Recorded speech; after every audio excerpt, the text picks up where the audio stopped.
Have you ever watched your child struggle for something as simple as a sip of water and felt powerless to help imagine being thousands of feet in the air? Your daughter gasping, her lips trembling, while a uniformed attendant looks her in the eye and says, "No, not because there wasn't water, not because of rules, but because of who she was." What would you do in that moment? Would you stay quiet, just to avoid trouble? Or would you risk everything, your comfort, your reputation, your future, to protect her dignity? This is not just a story about an airline. It's a story about power, silence, and the choice each of us faces when injustice stares us in the eye. Because sooner or later, we are all asked the same question. Will we stand tall, or will we look away?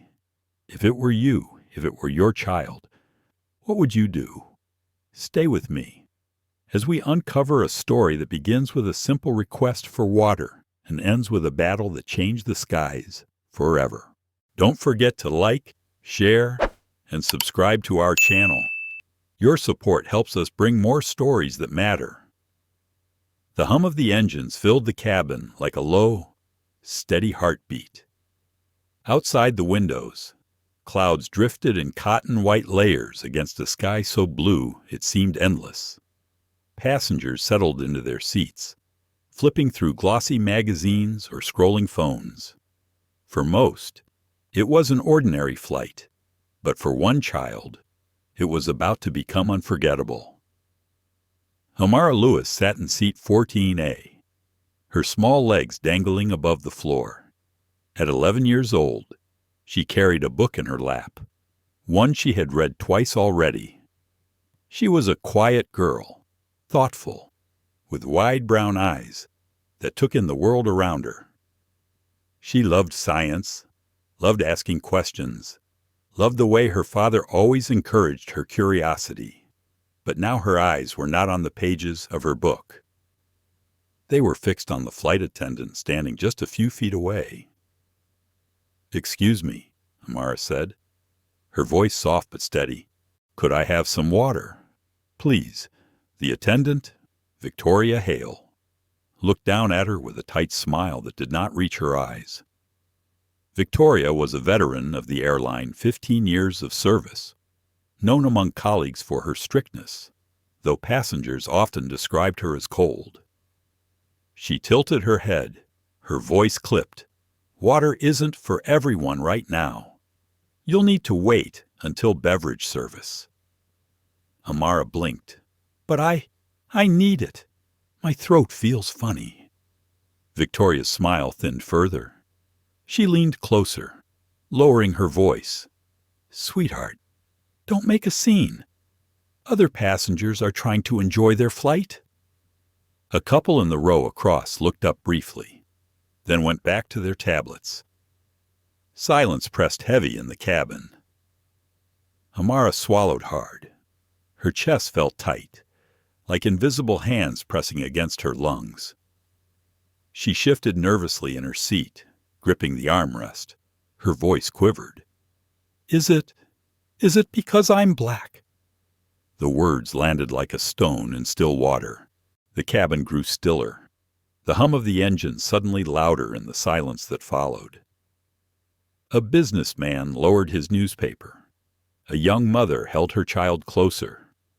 For a moment, no one moved. Victoria stiffened. "That's not appropriate, young lady," she hissed, glancing around as if to shush the question away. "This isn't about color, it's about rules." But the look in her eyes betrayed annoyance rather than compassion.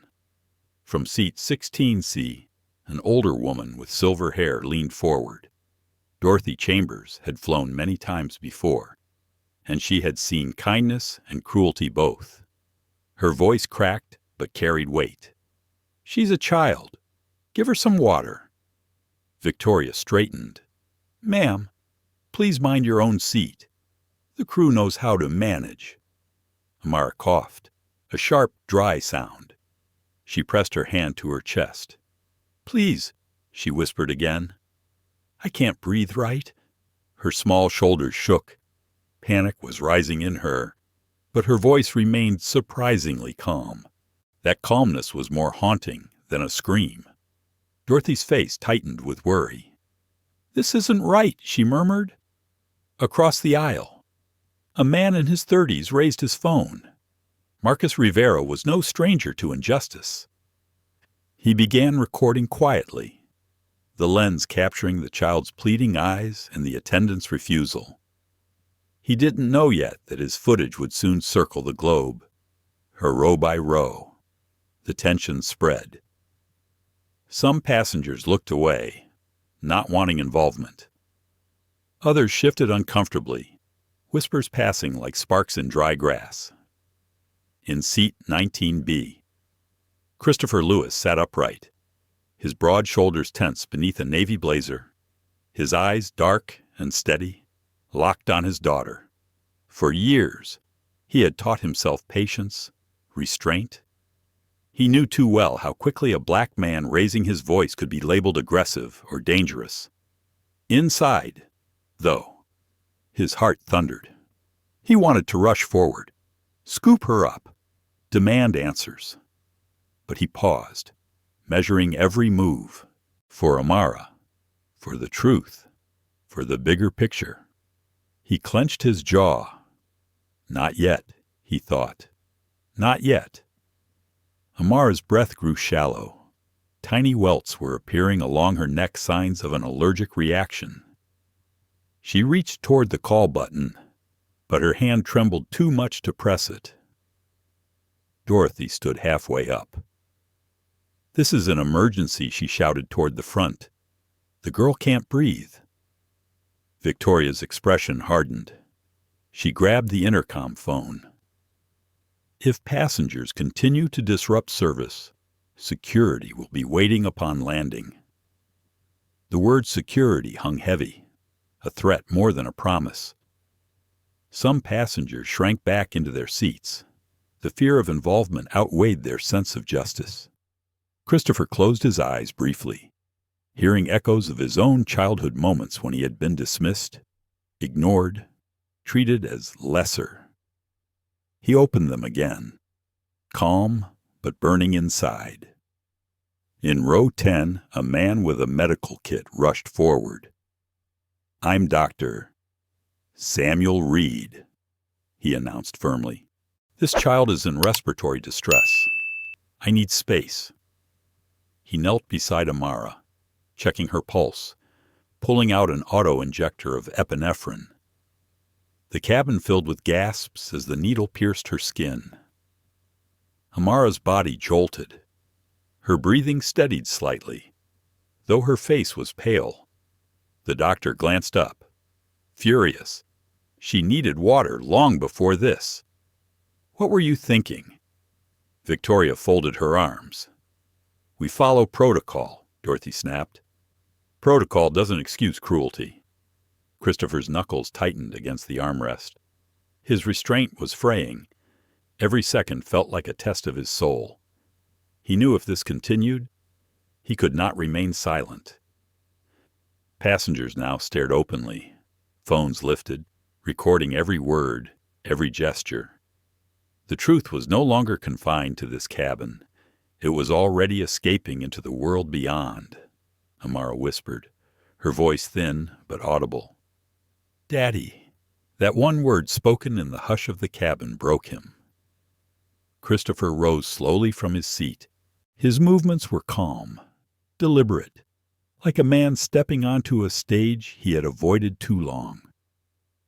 He walked down the aisle toward his daughter, each step carrying years of silence, years of swallowing indignities, years of choosing peace over pride. His face betrayed nothing, but his presence shifted the air. Passengers leaned closer. The recording phones followed his every move. When he reached Amara, he knelt beside her, his hand resting gently on her shoulder. His voice was soft, steady. "I'm here, sweetheart. Breathe. Just breathe." She looked at him, eyes wide, a mixture of fear and trust. Victoria cleared her throat sharply. "Sir, please return to your seat. You're interfering with crew duties." Christopher lifted his gaze to her, his expression unreadable. He said nothing. "Not yet." The engines roared beneath them, the plane cutting through endless sky. But inside the cabin, time seemed to pause. Every passenger sensed it. The story was only beginning. Atlanta mornings had their own rhythm. The city woke slowly, a hum of traffic blending with the distant whistle of trains, the smell of fresh coffee drifting from neighborhood porches. Inside a quiet brick house shaded by oak trees, the Lewis family's morning was beginning like any other. Christopher Lewis moved about the kitchen with deliberate calm. He wasn't the kind of man who rushed. Even when emails buzzed on his phone, even when calls demanded his attention, he moved with a measured steadiness that his daughter often teased him about. "Daddy, you're like a metronome," she once said, giggling. He liked that predictable, reliable, a rock. Amara sat at the counter, still in her pajamas, her hair a playful halo of curls. She spooned cereal into her mouth, eyes fixed on the science magazine spread out before her. "Daddy," she said between bites, "did you know bees can recognize human faces? Like dogs do. Isn't that amazing?" Christopher smiled as he sliced apples for her lunch. "It is. Bees don't get enough credit. They're nature's little engineers." She wrinkled her nose, enjoying the thought. "I like that. Engineers with wings." He placed the apple slices in a small container, pausing to watch her. In her curiosity, he saw both innocence and resilience. She had questions for everything about stars, about molecules, about why people treated each other the way they did. And sometimes, those last questions cut him deeper than she realized. The television murmured in the background with morning news. A segment about racial disparities in travel passed briefly before cutting to weather. Christopher turned the volume lower. He didn't want to start her day with the weight of such realities, yet he knew, sooner or later, she would face them herself. Today, they were preparing for something bigger than a routine school day. They were packing for a trip. Christopher had been invited to speak at a major conference in New York, a summit on justice and equity in transportation. His work as a CEO had drawn attention for years, not only because of his financial success, but also for his insistence that companies could no longer ignore systemic discrimination. Still, he rarely took Amara on work trips. This time, though, he wanted her with him. He wanted her to see, to listen, to feel what it meant to stand for something beyond profit. As they packed her small suitcase, Amara held up a sketchbook. "Can I bring this?" "Of course," Christopher replied. "What's in it?" She opened the page's drawings of airplanes, detailed wings and engines copied from the books she devoured. "I want to design planes one day," she said shyly. "Ones that don't make people feel small." His chest tightened. Out of the mouths of children, truth often arrived unfiltered. "That sounds like something the world needs," he said softly. Later that afternoon, they drove through the city. The skyline shimmered in the distance. Amara chattered about her science project while Christopher's mind drifted back through years of struggle. He remembered the boardrooms where his ideas had been dismissed until someone else repeated them with a different face. He remembered walking into first-class cabins where he was mistaken for staff. He remembered smiling through comments meant to belittle, swallowing anger that threatened to burn through him. And he remembered the vow he made his daughter would not grow up thinking she had to shrink herself to be accepted. That evening, as they ate dinner together at a small restaurant, Amara asked the question that haunted him. "Daddy, why do people sometimes act mean to us, even when we don't do anything?" He laid his fork down. The restaurant buzzed with chatter, but the moment between them was carved out of time. Because some people learn to fear what's different, and fear makes them cruel. But cruelty doesn't win forever. Amara, it only wins if we believe it defines us. She nodded, as though filing it away for later. So we just keep being us. Yes, he said, reaching across the table for her hand. We keep being us, and we keep standing tall. 2 days later, they arrived at Hartsfield-Jackson International Airport. The terminal pulsed with its usual energy, families juggling bags, business travelers checking watches, announcements echoing overhead. Amara walked close to her father, holding his hand tightly. She wore her favorite blue hoodie with tiny stars on the sleeves. To strangers, she was just another child flying with her dad. No one knew she was the daughter of one of the most influential figures in modern aviation finance, and Christopher preferred it that way. He never flaunted his position.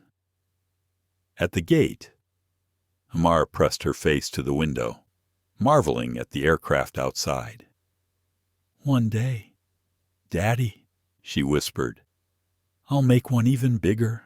He smiled, though inside, he felt the quiet unease that always shadowed him in public spaces.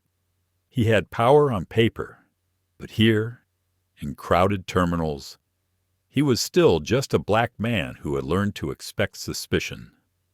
On board, as they settled into their seats, Christopher noticed the crew. Victoria Hale moved briskly down the aisle, her posture stiff, her eyes scanning passengers with a hint of judgment. He thought nothing of it at first, just another attendant doing her job. He adjusted Amara's blanket, opened her sketchbook for her, and leaned back. But as the plane lifted into the sky, he felt the weight of responsibility more acutely than ever. He was carrying not just a child to New York. He was carrying her trust. High above the clouds, Amara scribbled in her sketchbook, designing planes with windows shaped like hearts. Christopher closed his eyes briefly, listening to the engines. He didn't know yet that in a matter of hours, her innocent request for a glass of water would become the center of a storm that would shake the very foundations of the airline industry he had helped build. For now, though, it was only a father and daughter, wrapped in the fragile peace of ordinary moments, and peace, Christopher knew, never lasted forever. The plane had been in the air for less than an hour when Amara shifted uncomfortably in her seat. Her sketchbook slid from her lap to the floor as she pressed her hand against her chest. She tried to swallow, but her throat felt raw and dry, as though sandpaper scraped with every breath. She reached for the call button again. Her small finger trembled, but found the lighted square above her. A chime rang through the cabin. Victoria Hale approached with her usual clipped stride. "Yes," she asked curtly. Amara's voice was soft, wavering. "Please, can I just have some water?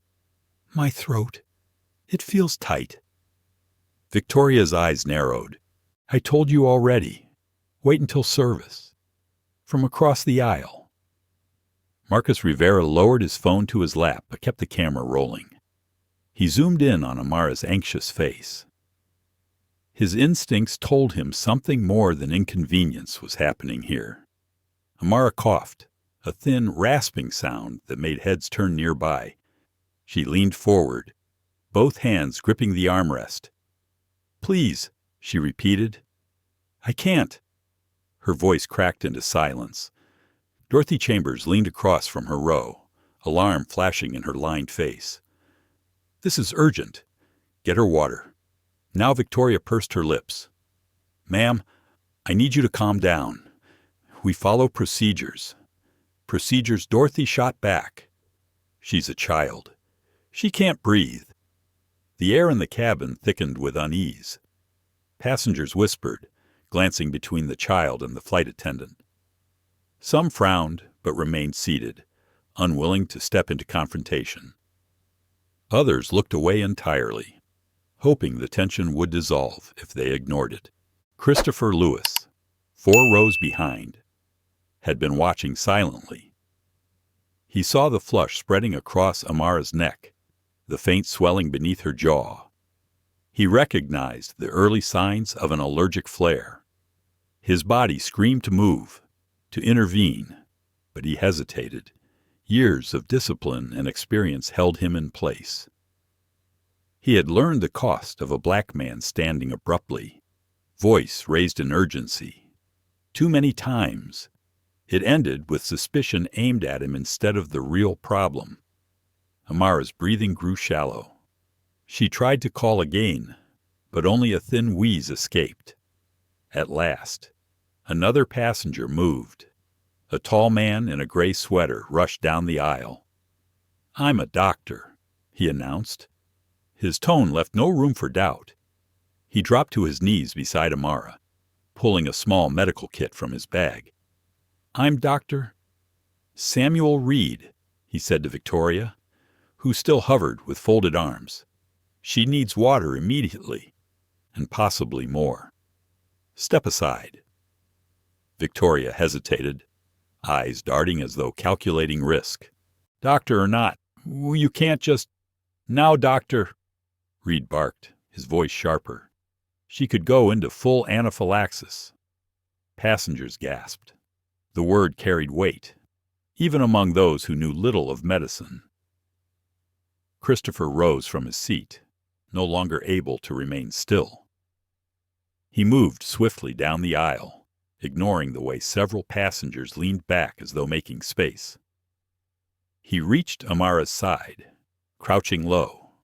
Her eyes fluttered toward him, wide and scared. "Daddy," she whispered, barely audible. "I'm here," he murmured, squeezing her hand. His face remained composed, but fire burned in his chest. He looked to Dr. Reed. "What do you need, epinephrine?" the doctor said quickly. "But water first. She needs hydration." Christopher's gaze snapped to Victoria. His voice was low, even, but carried steel. "Get my daughter water. Now." Victoria straightened, clutching her service tablet like a shield. "Sir, you need to return to your seat. We have policies in place." Dorothy rose from her row. Her hands trembled, but her voice was clear. "Policies." "She's suffocating before your eyes," Marcus whispered behind his phone, narrating for his recording. "She's denying water to a child. Unbelievable." Another passenger called out, "Give her water," followed by another, voices rising like a slow tide. Still, Victoria stood frozen. Authority clutched around her like armor. If everyone continues this disruption, security will be waiting when we land. The threat rang out, silencing some voices. Passengers shifted uneasily, fear of consequence pulling them back into their shells. Christopher inhaled deeply.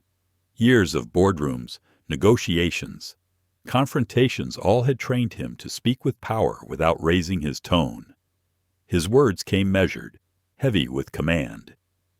"You are refusing emergency aid to a child. You will bring water, or you will answer for far more than disruption." His eyes locked with hers, unwavering. For the first time, Victoria faltered.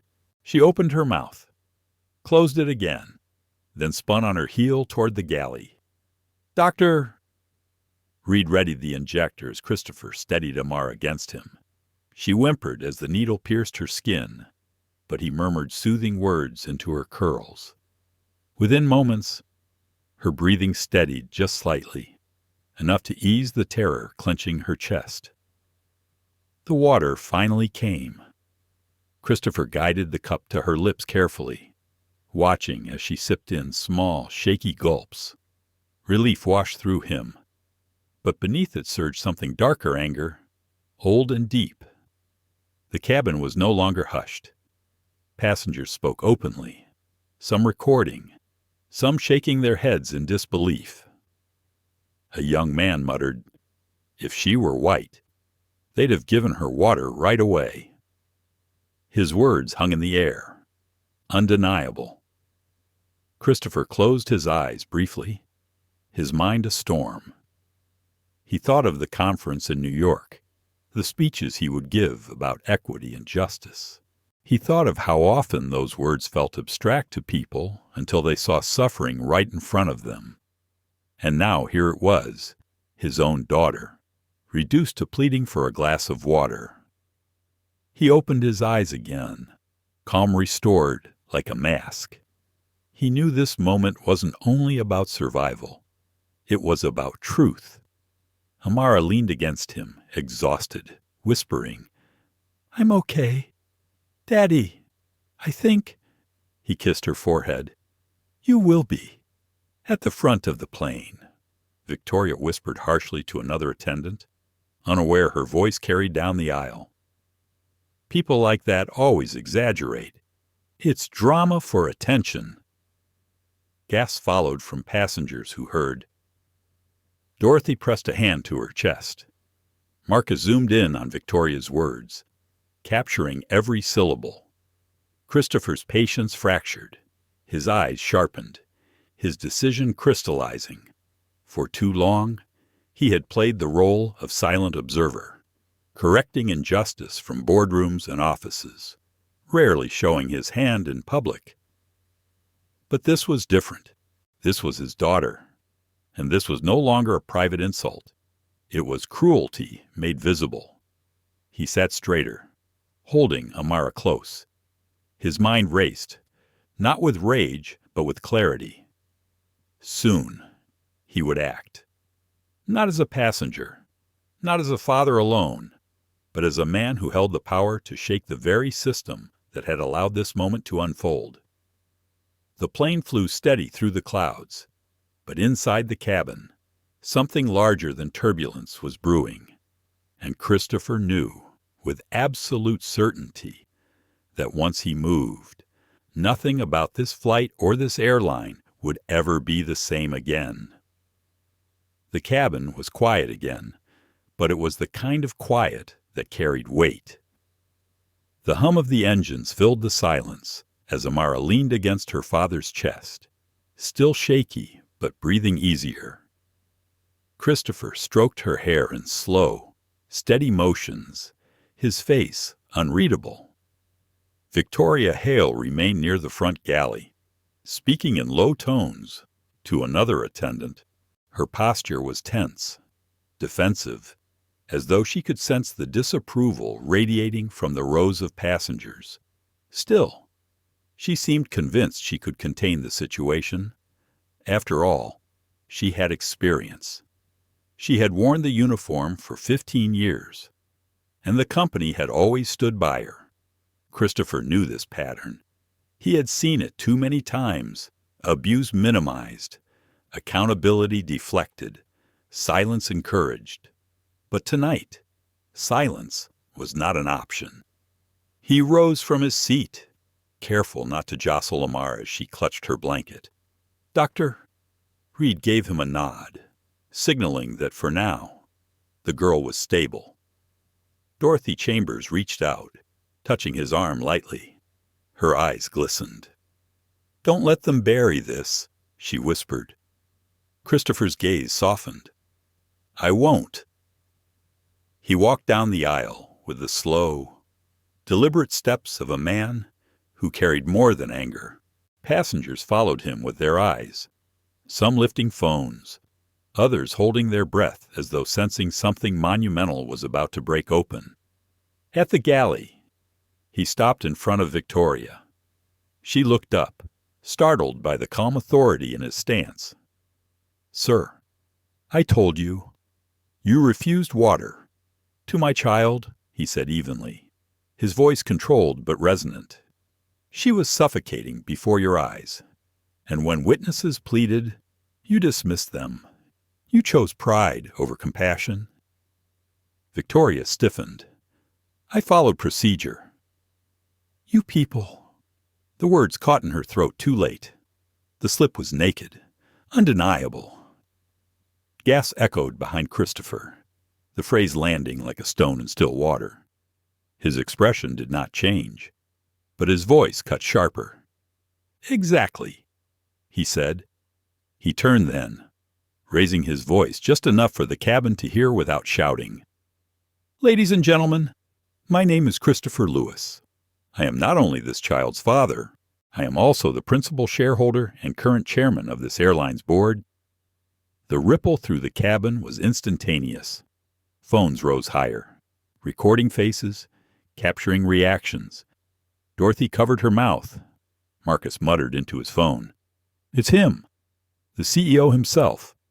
Victoria's eyes widened, disbelief cracking through her facade. You, what Christopher continued, his gaze steady, words crisp. Yes. I own this airline. Every uniform, every aircraft, every route flies under my stewardship.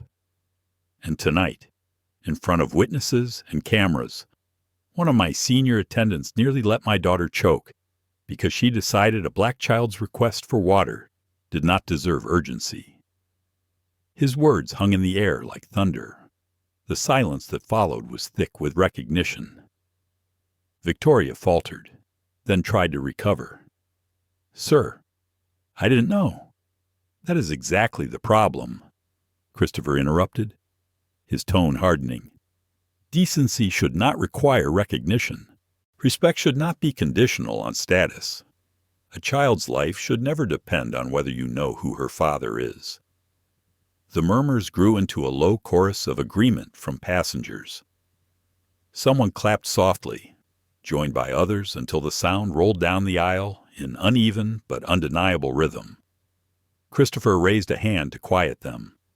His eyes softened as he glanced back toward Amara, who was watching, wide-eyed and pale, from her seat. Then he turned back to Victoria. You have shown this cabin who you are, he said, but you will not define who we are. Not my daughter. Not this airline. Victoria sputtered, panic creeping into her voice. Please, sir. He shook his head slowly. You'll have your chance to explain, not to me, to the board, to investigators, to the public. Marcus spoke up from his row, voice steady as his phone recorded. It's all on camera. The world's going to see. Christopher nodded at him, an unspoken thank you in his eyes. Then he turned to the cabin, his voice rising just slightly, filled with quiet conviction. You all saw what happened. Some of you spoke up. Some of you stayed silent. That silence is what people like my daughter face every day in ways you may never notice. But tonight, you have a choice. You can let this be another moment that fades. Or you can demand better not only for her, but for every passenger who deserves dignity. The words rippled through the rows. Some passengers nodded, their expressions troubled, reflective. Others looked down, grappling with the sting of complicity. Christopher exhaled, the weight of years pressing against him, but his posture remained upright. As of this moment, this flight is under direct review. When we land, this crew will be relieved of duty pending investigation, and reforms will follow. I promise you that. For the first time since the ordeal began. Victoria's face cracked, fear overtaking arrogance. She stepped back into the galley, unable to meet his eyes. Christopher turned away from her, returning down the aisle. When he reached Amara, she reached for him with trembling hands. He sat beside her, pulling her close. Her voice was barely a whisper. Daddy, everyone was listening to you. He kissed her forehead. They needed to, and so did you. Her eyes welled, but she managed a faint smile. You sounded like when you're on TV, but stronger. He chuckled softly, holding her tighter. That's because this time, It mattered more than any speech I've ever given. The plane continued its path through the dark sky. But inside, the air was electric with the sense that something irreversible had just unfolded. What had begun as a denial of water had turned into a revelation that stripped away pretense, exposing both cruelty and truth in equal measure. And as Christopher held his daughter, he knew the turbulence to come would not come from the clouds outside, but from the storm his words had unleashed on the ground below. The wheels touched down at LaGuardia with a jolt that rattled the trays and drew a few scattered sighs of relief from weary passengers. But for Christopher Lewis, the landing was only the beginning. He had promised accountability mid-air, and promises like his could not dissolve once the plane rolled onto solid ground. Amara leaned against him, eyes heavy, exhaustion finally overtaking the adrenaline that had coursed through her small body. Her breathing had steadied thanks to Dr. Reed's intervention, but her face still carried the pale imprint of fear. Christopher stroked her curls gently, whispering, "We're almost home, baby girl." As the plane slowed, flight attendants prepared for disembarkation. Victoria Hale remained rigid near the galley, avoiding eye contact with anyone. She had adjusted her uniform so many times, it was clear her hands trembled. Passengers' eyes lingered on her, some with visible disdain, others with cautious curiosity, all aware that this was not a normal landing. The intercom clicked, and the captain's calm voice filled the cabin. "Ladies and gentlemen, welcome to New York. Please remain seated until the aircraft comes to a complete stop. Law enforcement and airline officials will be boarding momentarily for a matter requiring immediate attention." The words landed like stones. Murmurs broke out across rows. Phones lifted again. The tension that had stretched taut in the air during the flight hadn't dissipated, it had only hardened. As soon as the seatbelt sign went dark, uniformed officers stepped into the cabin, followed by two airline executives in dark suits. Their expressions were grave, purposeful. They made their way directly to Christopher's row. "Mr. Lewis," the taller of the two executives said, voice respectful but urgent. "We're here as per your directive." Christopher nodded once. "You'll escort Dr. Reed, Mrs. Chambers, and Mr. Rivera with me. They are primary witnesses. No one else leaves until their statements are secured." "Yes, sir." Passengers exchanged glances, some astonished by the immediacy of authority bending around him, others quietly grateful that someone with power had chosen to wield it here. Victoria tried to step forward, voice cracking. "This is unnecessary. I was only doing my job." The shorter executive raised a hand. "Miss Hale, you are relieved of duty, effective immediately. Please remain seated until security escorts you." Her face flushed, words dying in her throat. For the first time in years of unchecked arrogance, she was no longer shielded by her uniform. Christopher gathered Amara's bag and lifted her gently into his arms. She stirred, eyes half open. "Are we safe now?" He kissed her forehead. "Yes, sweetheart. We're safe." In the jet bridge, reporters were already waiting. Somehow, word had spread faster than the aircraft itself. The video Marcus Rivera had uploaded mid-flight had gone viral, ricocheting across social media under hashtags like "Water Denied" and "Justice for Amara." By the time the cabin doors opened, millions had already witnessed the ordeal.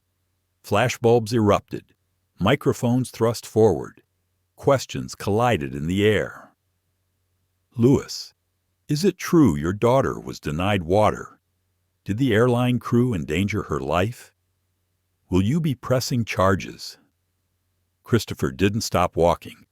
His security detail, who had appeared discreetly upon landing, formed a protective ring around him and Amara. Still, his words carried over the noise as he spoke without pausing. My daughter's safety was endangered tonight by negligence rooted in prejudice. This is not just about her. It's about every passenger who has ever been silenced, ignored, or diminished because of who they are. There will be accountability. The words were clipped but deliberate, sound bites designed to echo. And they did. Inside the terminal, a private conference room had been prepared. Amara was placed gently on a couch, wrapped in a blanket, with Dr. Reed staying nearby to monitor her. Dorothy sat close, still clutching her handbag as though it were armor, while Marcus adjusted his phone, scrolling through the flood of messages and reposts pouring in. It's everywhere, Marcus said quietly, almost to himself. The whole country's watching already. Christopher removed his jacket and laid it over the back of a chair. For a long moment, he simply stood there, looking at his daughter. She was safe, but the sight of her fragile body curled under a blanket cut deeper than any public scandal ever could. He turned back to the executives. I want a full review of every passenger complaint filed in the last 10 years. Every single one. I want the records unsealed and delivered to my office within 48 hours. The taller executive hesitated. Sir, that's non-negotiable, Christopher said flatly. And while you're at it, prepare a statement tonight. The airline will not wait for this story to define us. We will define it ourselves. Honesty first. Acknowledge the failure. Outline immediate reforms. And commit to an independent review board. I want drafts in 2 hours. Zoo. Both executives answered in unison. Dorothy cleared her throat softly. Mr. Lewis, I'm just an old woman who couldn't stay quiet. But I want you to know I've seen this kind of thing before. Too many times. It matters that you're standing up.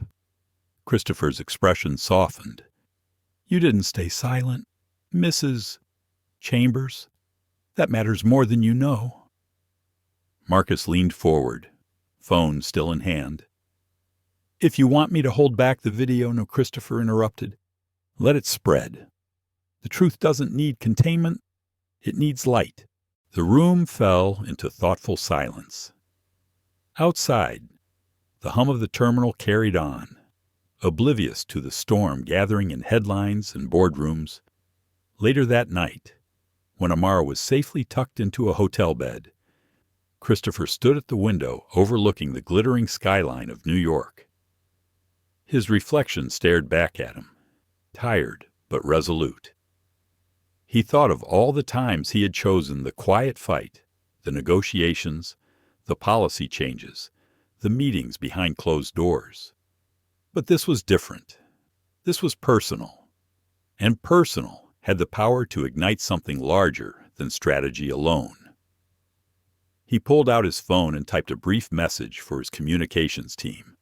Tomorrow, we announce the Skyway Accountability Initiative, independent oversight, transparent complaint handling, mandatory bias training, executive compensation tied to equity.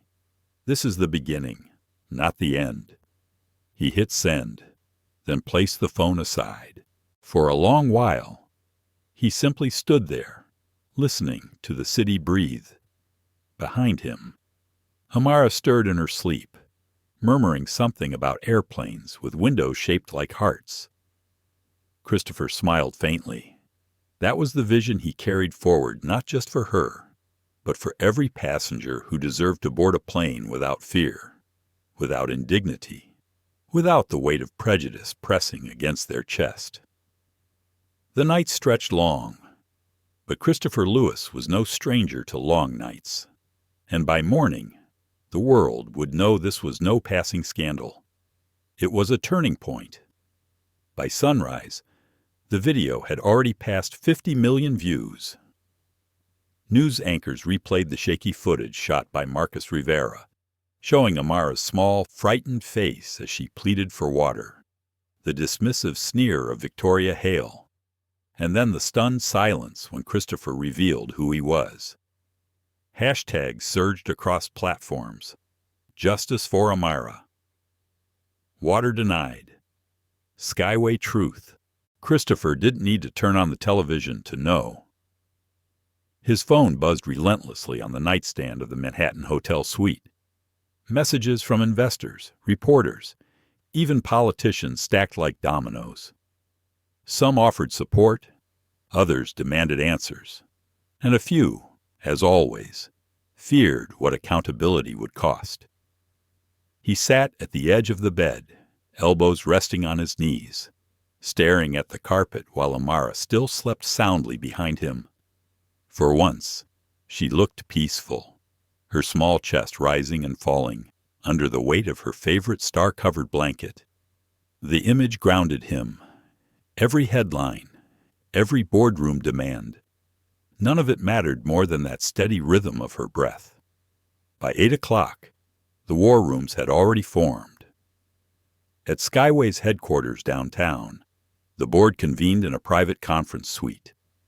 Half of them looked pale, clutching coffee cups like lifelines, while others scrolled their phones anxiously. Stock dropped 12% overnight. One director said, voice tight, "If this continues, we'll lose hundreds of millions in market value by week's end." And public trust, another countered, slamming his palm on the table. This isn't just financial. It's moral. We've ignored too many complaints for too long. Now the proof is out there. Cynthia Harper, the airline's general counsel, cleared her throat. We are exposed legally. Dozens of past discrimination complaints dismissed without review. If plaintiffs resurface, we face class action. A murmur of panic swept the table. Then the doors opened, and Christopher Lewis walked in. The room stilled instantly. He was not just the chairman. They all knew him as the architect of Skyway's modern empire, the one who had rescued it from bankruptcy years ago and rebuilt it into a global titan. But now, he entered not as a savior of profits, but as a father who had nearly lost his child mid-air. "Sit down," Christopher said calmly, gesturing before anyone could rise. His voice carried neither anger nor exhaustion. It carried gravity. He placed his phone on the table and met their eyes one by one. "You've all seen the video. You've all read the comments. Let's not waste time with spin. This is no PR crisis. This is a reckoning." Some shifted uncomfortably. Others avoided his gaze. One director, older and grayer, spoke cautiously. "Christopher, perhaps we issue a strong apology, suspend the crew, and move forward quietly." Quietly, Christopher's tone cut through the air like a blade. "My daughter nearly suffocated while begging for water. The world saw it, and you think this can be smoothed over quietly." The man sank back into his chair. Cynthia Harper interjected. "Then what do you propose?" Christopher leaned forward, folding his hands. Transparency. Every dismissed complaint reopened. An independent oversight committee with authority above management. Mandatory anti-bias and de-escalation training for all staff, tied to continued employment. And executive compensation hours included directly linked to diversity and equity benchmarks. The board erupted into murmurs, some incredulous, others alarmed. "That's radical," one woman protested. "Shareholders will revolt. Shareholders are already revolting." Christopher interrupted. "Do you think they'll remain calm as the brand collapses under lawsuits and boycotts? Change is not radical. Survival requires it." The room fell into silence. His words, though quiet, struck with undeniable force. At that moment, a phone buzzed with an incoming alert. Marcus Rivera had just uploaded a follow-up video, this one from inside the terminal, after landing. His narration steady. Emotional outlined what he saw the child gasping, the motherly outrage of Dorothy Chambers, the cold refusal of Victoria Hale. He ended with a plea to viewers, "Don't let this fade. Demand better." Within minutes, hashtags surged anew. Calls for boycotts trended nationwide. Christopher stood. You see, the story is no longer in our control, but the response can be. We don't deny. We don't delay. We act. Dorothy Chambers herself appeared on a morning broadcast later that day. Sitting stiffly in a studio chair, her wrinkled hands folded in her lap, she spoke with the clarity of someone who had nothing to lose. I saw a little girl begging for water, and I saw a woman in uniform refuse her. I lived through times when dignity was denied because of skin color. I thought we had moved further than this, but maybe we haven't. What I know is this: if a child can be treated this way in front of dozens of witnesses, then something is very, very wrong. Her words, replayed across channels, pierced deeper than any corporate statement could.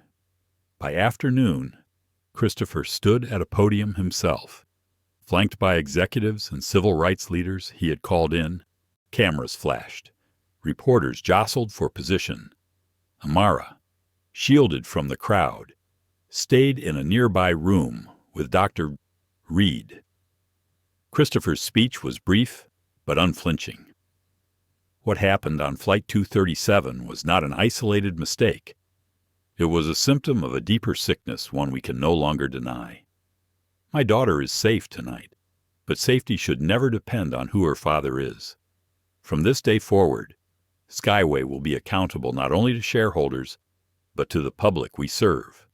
We will institute the Skyway Accountability Initiative, independent oversight, transparent complaint handling, and reforms at every level. Not tomorrow, not next quarter, today.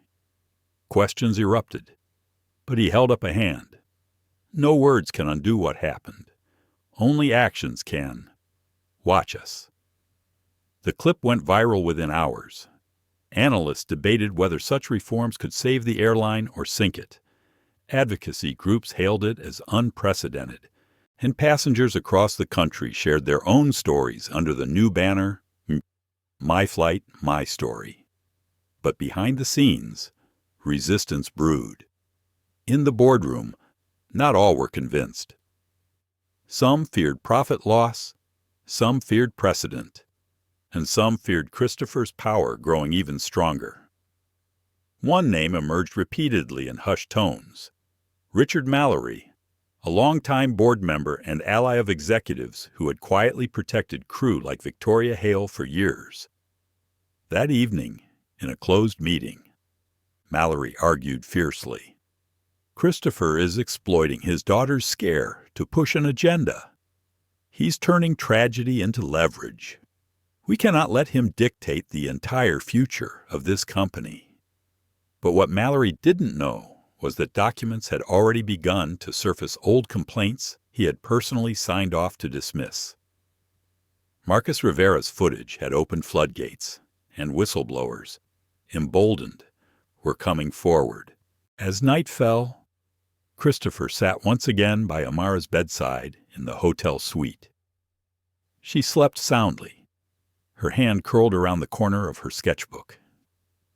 He watched her for a long while, the city lights flickering through the curtains, before whispering to himself, "This isn't just about you, baby girl, but because of you, the world will finally have to listen." The storm had only just begun, and in the days to come, it would shake not only one airline, but the very foundations of how dignity in the skies was defined. The second morning after the incident, Christopher Lewis arrived at Skyway's headquarters earlier than usual. The glass tower loomed against a pale New York sky, its reflection sharp and cold. He had been here countless times, but never had the weight of the place felt so heavy. This time, He was not simply entering as a CEO. He was walking in as a father whose child's face had become a national symbol. Inside, the lobby buzzed with hushed energy. Employees stood in clusters, whispering. Some lifted their eyes as Christopher passed. Their expressions mixed relief, fear, even admiration. The scandal had cracked the company wide open, and now everyone was waiting to see which way it would break. By 9 o'clock, the first whistleblower had already come forward. Her name was Lisa Monroe, a former crew supervisor who had quietly resigned 2 years earlier after repeated clashes with management. She sat across from Christopher in a conference room, her hands clasped tightly around a manila folder. "I kept copies," she said, voice shaking but determined. "They wanted me to shred them, but I couldn't." She slid the folder across the table. Inside were complaint reports, dozens of them, each marked with the same stamp, dismissed due to insufficient evidence. Christopher flipped through page after page, his jaw tightening. A black family removed from a flight after being accused of looking suspicious. A Latino musician denied boarding because his instrument was deemed non-compliant, while others carried similar items with no issue. A Sikh man repeatedly harassed about his turban. All silenced, all erased. Who signed off on these? Christopher asked, though he already suspected. Lisa hesitated before answering. Richard Mallory, every single one. The name confirmed what Christopher had feared. Mallory wasn't just resistant to reform. He had been actively complicit in burying the truth. "Thank you," Christopher said, meeting her eyes. "You did the right thing." Later that day, another whistleblower appeared. This time, it was Carter Wilson, a junior supervisor who had been on Amara's flight. He looked nervous, shifting on his feet as he entered the room. "Sir, I should have spoken up sooner. I saw how Victoria treated passengers for years. She always targeted families of color, and management knew. They told me to keep my head down if I wanted to keep my job." Christopher studied the young man. "And why are you speaking now?" Carter swallowed. "Because I saw your daughter's face. She looked just like my niece when she got asthma once, and I couldn't sleep, knowing I stayed quiet." Christopher nodded slowly. Silence is heavy, but breaking it matters. By evening, the press had already gotten wind of the whistleblowers. Headlines screamed across networks. Skyway's dirty secrets uncovered. Commentators debated the scope of the scandal. Civil rights leaders drew parallels to decades-old battles for dignity and equality. Inside the boardroom, the atmosphere was toxic. Richard Mallory sat stiffly at the far end of the table, his hands folded like a barricade. His voice was sharp, biting. These so-called whistleblowers are opportunists. They see a chance to ride the wave of hysteria, and we're letting them drag this company through the mud. Christopher leaned back, calm but resolute. "No, Richard. They're dragging the truth into the light, and the only mud here is what you buried for years." Mallory's eyes flashed. "You're weaponizing this for your own agenda. You want to remake the airline in your image. Admit it." Christopher's voice dropped lower, quieter, but carried more weight than any raised tone could. "I want to remake it in my daughter's image, in the image of every passenger who deserves to board a plane without wondering if their life is worth less because of who they are." The room fell silent. Some directors shifted uncomfortably. Others nodded subtly, siding with Christopher.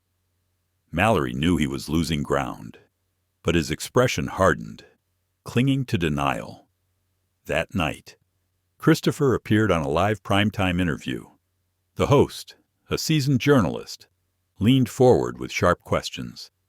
Mr. Lewis, critics argue you're only pushing these reforms because this incident affected your family personally. What do you say to them? Christopher paused before answering. His voice measured. They're right. It is personal. But here's the truth. It should be personal to all of us. Dignity isn't optional. And if it takes my daughter's face to make people finally see what's been ignored, then so be it. I won't waste that pain. The clip was shared millions of times. Viewers commented about how rare it was to hear a CEO speak with such raw honesty. Some admitted they had cried watching it. Meanwhile, Amara herself was beginning to sense the weight of it all. In the quiet of the hotel suite, she looked up at her father with wide eyes. Daddy, why does everyone keep saying my name on TV? Christopher knelt in front of her. Because they saw you. Baby, they saw what happened, and it made them realize something needs to change. She tilted her head, still childlike in her curiosity. So, I'm helping. He smiled, pulling her close. More than you know. But not everyone celebrated. Threats began to arrive, anonymous emails warning Christopher to back down. Whispers of investors preparing a coup to oust him. Richard Mallory's allies rallied behind closed doors, plotting to paint Christopher as reckless, emotional, unfit to lead. Christopher felt the weight of it pressing against him late one night as he stared at his reflection in the hotel window. Doubt flickered in the corners of his mind. Was he risking too much his company, his legacy, his daughter's peace for a battle that could consume everything? But then he remembered the moment Amara had whispered through her gasps, "Please, just water." And he knew there was no going back. The battle for truth had begun, and he would see it through, no matter how fierce the storm became. The following week unfolded like a storm with no clear eye. The initial wave of outrage had not faded. Instead, it had sharpened, focused into a movement. Passengers across the country shared their own stories under the viral hashtag #MyFlightMyStory. And every new testimony added weight to the demands for change. But as public support grew, resistance inside the company hardened. Christopher Lewis sat at the head of the long mahogany table in Skyway's executive boardroom. Sunlight filtered through the tall windows, but the atmosphere inside was thick and charged. The directors were gathered for an emergency session, and Richard Mallory sat across from Christopher, his face taut with controlled defiance. "Christopher," Mallory began, his voice smooth but cutting, "we all recognize the tragedy of what happened to your daughter. No one denies it was mishandled. But you've turned this company into a target. Every day, stock drops further. Investors are nervous. Employees are demoralized. And regulators are circling like sharks. This accountability initiative of yours, it's reckless. It's bleeding us." Christopher's hands rested calmly on the table, his expression steady. "What's bleeding us is decades of ignored complaints and arrogance at the front lines. What's bleeding us is silence turned into policy. I will not put a bandage on a wound that needs surgery." Mallory leaned forward, his voice rising. "You're gambling with the livelihoods. Thousands of employees depend on this airline. What happens when your crusade bankrupts us?" Christopher met his gaze without flinching. "The only gamble is pretending we can survive without change." "You talk about livelihoods. Richard, what about the lives placed at risk because crew were emboldened to act without accountability? What about my daughter, gasping for breath, denied water by someone this company protected?" The room was silent. Every director caught between the pull of two opposing forces. On one side, fear of collapse. On the other, fear of being complicit in the rot now dragged into the light. Then Christopher placed a stack of papers on the table copies of Lisa Monroe's files. Complaint after complaint signed off by Richard Mallory himself. "This," Christopher said, tapping the stack, "is the cost of silence. You buried them. You signed away justice with a stamp. And now the world knows." Mallory's face darkened. "Those were meritless claims. They were people." Christopher interrupted, his voice sharp for the first time. "Fathers, mothers, children, and they trusted us. You treated them as nuisances." For a long moment, the two men locked eyes. Around them, directors shifted, murmurs swelling. Some looked at Mallory with fresh disgust, others at Christopher with newfound loyalty. The tide was shifting in the room, and Mallory knew it. But Mallory was not finished. That evening, a smear campaign began to circulate. Anonymous leaks claimed Christopher had staged the outrage to consolidate power, that he had exploited his daughter's suffering for corporate gain. Old photographs were dredged up, twisted narratives spun by commentators paid to repeat them. Christopher watched it unfold with weary clarity. He had anticipated it. The cost of truth was always resistance. Still, when Amara caught a glimpse of a television headline, "Did CEO exploit his child?"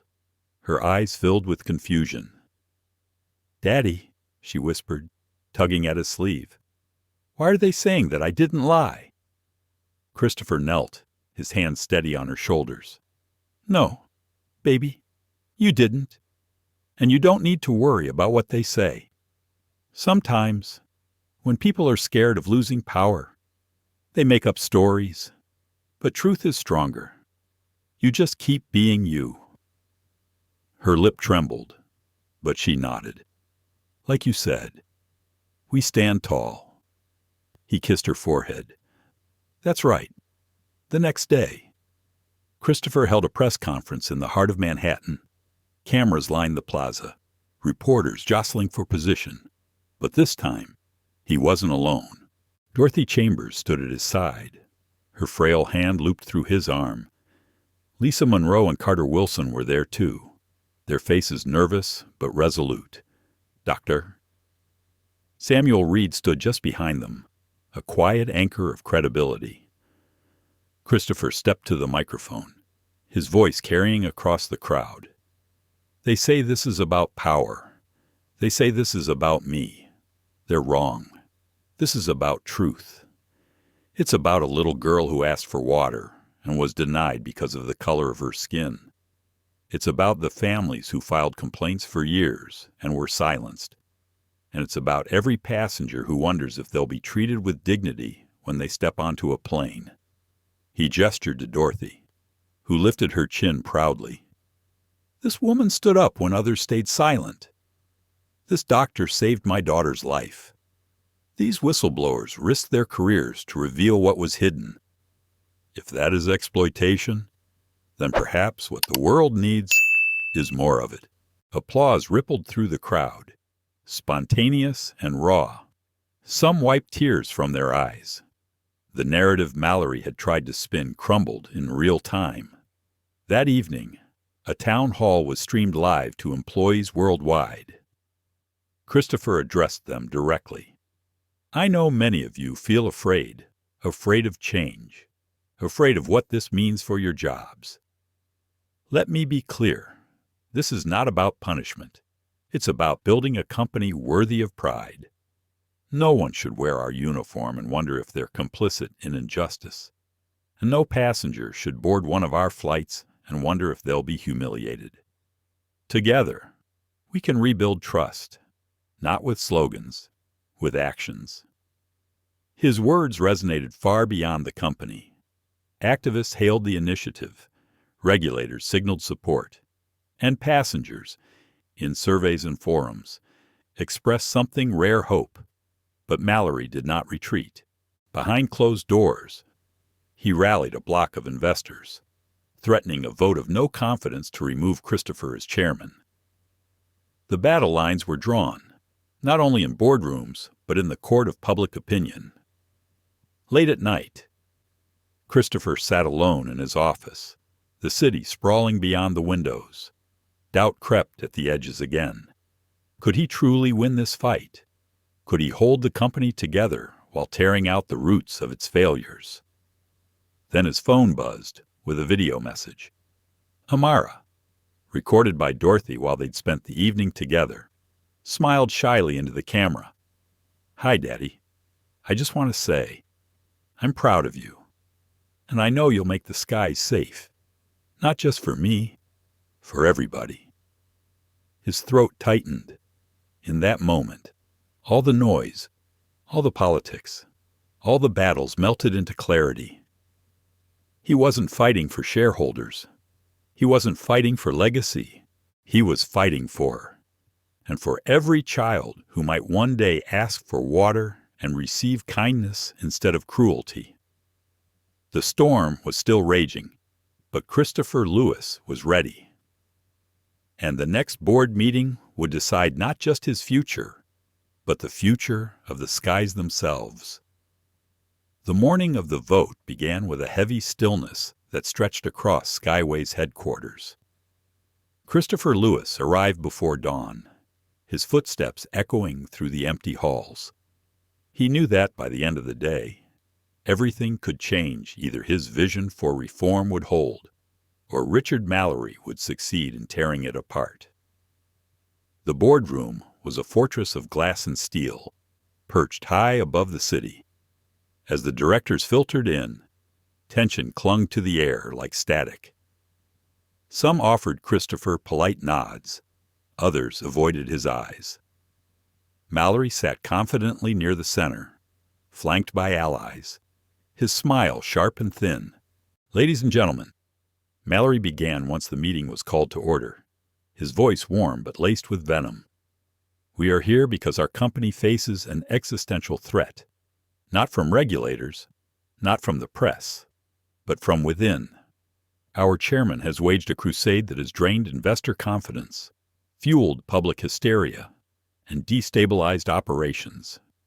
Today, we must decide whether Christopher Lewis still has the clarity to lead or whether his judgment has been compromised by personal emotion. The words hung heavy in the room. Some nodded, others frowned. Christopher waited for the silence before he rose to speak. He didn't raise his voice. Instead, he let calm gravity carry each word. Richard is right about one thing. This is existential. But not because of me, because of what we've chosen to ignore for too long. Passengers don't trust us. Employees are ashamed, and investors may not say it aloud. But they know a company without trust is a company already bankrupt. He walked slowly around the table, meeting eyes as he spoke. I've been accused of exploiting my daughter's suffering. Let me be clear. I would give up every dollar, every share, every ounce of power if it meant she never had to live through that moment. But she did.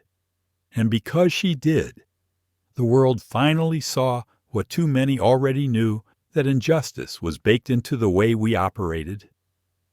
You can vote me out today, but you cannot unsee that truth. You cannot silence it again. It's too late. Murmurs rippled. A few directors shifted toward him, shoulders loosening, as if relief coursed through them to finally hear the words said aloud. Mallory slammed his hand on the table. Dramatic speeches don't save companies. Numbers do. Look at the stock price. Look at the headlines. He is destroying us. Christopher calmly set a folder on the table. And yet, here are the latest polls. 92% of passengers surveyed say they are more likely to fly with Skyway if we follow through on these reforms. Bookings in the last week are already ticking upward. Families who swore they'd never board one of our planes again are returning not because of what we were, but because of what we can become. He looked around the room. The question before us is not whether you stand with me. The question is whether you stand with truth, with dignity, with the future, or whether you stand with the man who buried complaints until they rotted. Gas rose as Christopher opened another folder, sliding copies of Lisa Monroe's evidence down the table. Each document bore Mallory's signature, dismissing complaints, silencing voices. Mallory's face turned crimson. "This is slander. These are fabrications." "Then sue me," Christopher said, his voice steel. "But every page is backed by timestamps and digital records. The regulators already have them. This isn't slander. This is fact." The room fell into an uneasy hush. The directors now faced more than a choice. They faced exposure if they aligned with Mallory. The vote began. One by one, directors raised their hands or placed their ballots. Some hesitated, hands trembling as they weighed loyalty against survival, conscience against convenience. Christopher stood silently, his hands folded, his gaze fixed on the city skyline beyond the glass wall. He didn't plead. He didn't beg. He had said what needed to be said. Finally, the votes were tallied. The secretary's voice broke the silence. By a margin of 10-5, the board reaffirms Christopher Lewis as chairman and CEO of Skyway Airlines. Relief swept the room like a sudden breeze. Christopher allowed himself one deep breath. But across the table, Mallory's face hardened into something darker defeat laced with venom. "This isn't over," Mallory muttered, his voice barely audible but sharp enough to cut. "You'll regret this." He gathered his papers with jerky movements and stormed out, leaving a trail of unease in his wake. As the door closed behind him, Christopher rose. "It is over," he said quietly, more to the room than to Mallory. "The old way ends here. Now we build something new." The following day, Christopher addressed employees in another live broadcast. His words carried not just authority, but a renewed strength. "You chose to stand with dignity. You chose to stand with justice. And because of that, we now have the chance to rebuild not just as an airline, but as a symbol of what accountability looks like. We will stumble. We will struggle, but we will not go back." At home that evening, Amara curled against him, her small head resting on his chest. "Daddy," she whispered sleepily, "did we win?" Christopher kissed her hair. "We didn't just win, sweetheart. We made sure everyone can win every time they fly." She smiled softly, drifting into sleep.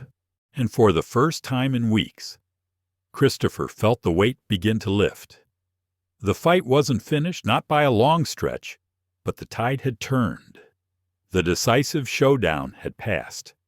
And with it, the company had chosen its future. A future that, for once, looked worthy of hope. Winter settled gently over the city, coating the streets in a soft hush of snow. The storm of media frenzy had quieted, replaced now by something different, anticipation. For weeks, the world had waited to see if Skyway Airlines would actually live up to the promises made in the heat of crisis, or if the reforms would dissolve like so many others before. Christopher Lewis moved through the headquarters with a sense of calm determination. The boardroom victory was behind him, but he knew it was only the beginning. The real measure was not winning a vote. It was transforming a culture, and that required patience, persistence, and a willingness to fight battles invisible to the public eye. The first signs of change appeared quietly. New training programs rolled out across the company, not as sterile modules, but as immersive workshops. Employees sat in circles instead of rows, sharing their stories, their fears, their encounters with bias. Some broke down in tears as they admitted their own complicity. Others stood taller as they finally felt heard. Dorothy Chambers, invited as a guest speaker, told her story of standing up for Amara, and the room erupted into applause. "Courage," she said simply, "is contagious. You catch it by standing near it. Lisa Monroe returned to the company, not in her old role, but as head of a newly formed Integrity Council. She carried her manila folders into every meeting as a reminder of what silence had cost. Carter Wilson joined her team, his once quiet voice now steady as he mentored younger supervisors. Together, they became living proof that honesty was no longer punished. Dr. Samuel Reed worked alongside Christopher to design a passenger dignity protocol. Every flight crew was now required to follow clear, documented steps whenever a passenger requested help, no matter how small. The protocol wasn't just a checklist, it was a statement that every life mattered equally at 35,000 feet. And at the heart of it all was Amara. She returned to school, her days filled with the laughter and curiosity of childhood. Yet her classmates treated her differently now, not with pity, but with admiration. When she spoke about standing tall, other children listened. When she reminded them that kindness was a choice, they nodded. She had unknowingly become a symbol. And Christopher wrestled with the paradox of it, pride for her resilience, sorrow that she had been forced to carry such a burden. But healing came in unexpected moments. One afternoon, Christopher found her sitting by the window, sketching airplanes in a notebook. "What are you drawing?" he asked. "Our planes," she said, without looking up. He smiled. "And what's different about them?" She thought for a moment, tapping her pencil. "They're kinder. Everyone inside is smiling. Nobody's thirsty." Her simple words pierced deeper than any corporate report. That was the goal. Planes where no one was thirsty for water, for dignity, for recognition. The world outside noticed too. News outlets that once predicted Skyway's downfall now praised its transformation. A headline in the New York Times read, "From Scandal to Standard: How Skyway Airlines Became a Model of Reform." Passengers posted videos of crew members going out of their way to help, stories of elderly travelers treated with compassion, of children with allergies offered extra care. The narrative had shifted from disgrace to renewal. Still, shadows lingered.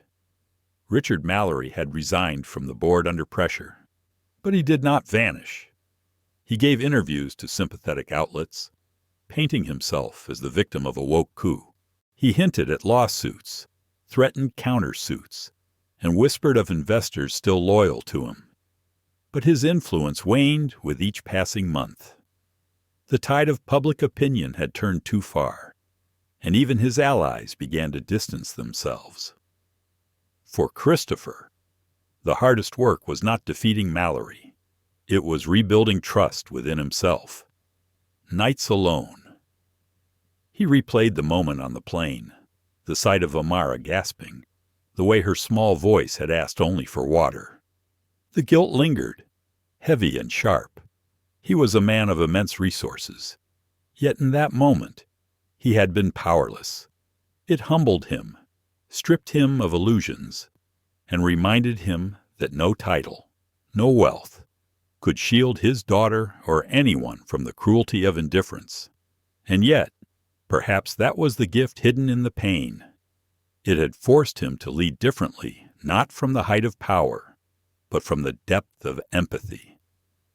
Months later, Skyway unveiled a new plaque at their headquarters. Etched in steel, it read, "Every seat holds a story. Every story deserves dignity."